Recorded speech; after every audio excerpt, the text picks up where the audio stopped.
চট্টগ্রামের হাটহাজারী উপজেলার ইছাপুর ফয়জিয়া বাজার ঐতিহাসিকভাবে সুপরিচিত একটি বাণিজ্যিক কেন্দ্র। ধারণা করা হয় বাংলাদেশের প্রখ্যাত আলেমে দিন হজরত মাওলানা মুফতি ফয়জুল্লাহ রহমতুল্লাহ আলাইয়ের নাম অনুসারে এ বাজারটির নামকরণ করা হয় ইছাপুর ফয়জিয়া বাজার। এ বাজারটি সাধারণত শুক্রবার ও সোমবার বসে থাকে।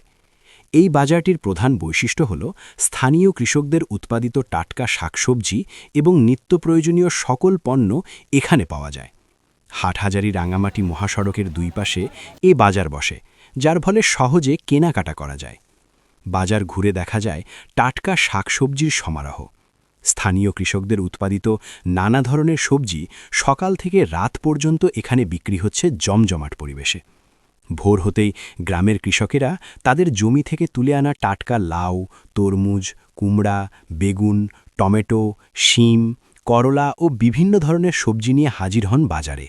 এতে করে ক্রেতারা সহজেই পাচ্ছেন একেবারে তাজা ও নিরাপদ সবজি। কৃষকেরা জানান, নিজেদের উৎপাদিত সবজি সরাসরি বাজারে এনে বিক্রি করতে পারায় তারা যেমন ন্যায্য দাম পাচ্ছেন, তেমনি ক্রেতারাও তুলনামূলক কম দামে ভালো মানের সবজি কিনতে পাচ্ছেন। ক্রেতাদের মতে ইছাপুর ফয়জিয়া বাজারের বিশেষত্ব হল এখানে বেশিরভাগ সবজি আসে আশপাশের গ্রামের জমি থেকে, তাই এগুলো থাকে একেবারে টাটকা ও রাসায়নিক মুক্ত। এছাড়াও এ বাজারে পাওয়া যায় বিভিন্ন ধরনের মাছ, বিশেষ করে স্থানীয়দের চাষকৃত পুকুরের মাছ এবং সামুদ্রিক মাছ। এখানে পাওয়া যায় মাংস ও অন্যান্য নিত্য প্রয়োজনীয় সকল জিনিস। স্থানীয়দের আশা, এভাবে যদি কৃষকদের উৎপাদিত সবজি ও মাছ সরাসরি বাজারে বিক্রির সুযোগ বাড়ে, তবে কৃষিখাত আরও শক্তিশালী হবে এবং ক্রেতারাও পাবেন নিরাপদ খাদ্য। ইছাপুর ফয়জিয়া বাজার থেকে আমি তারেক আজকের মতো এখানে বিদায় নিচ্ছি। ভিডিওটি ভালো লাগলে লাইক, শেয়ার ও কমেন্ট করে অন্যদের দেখার সুযোগ করে দিন।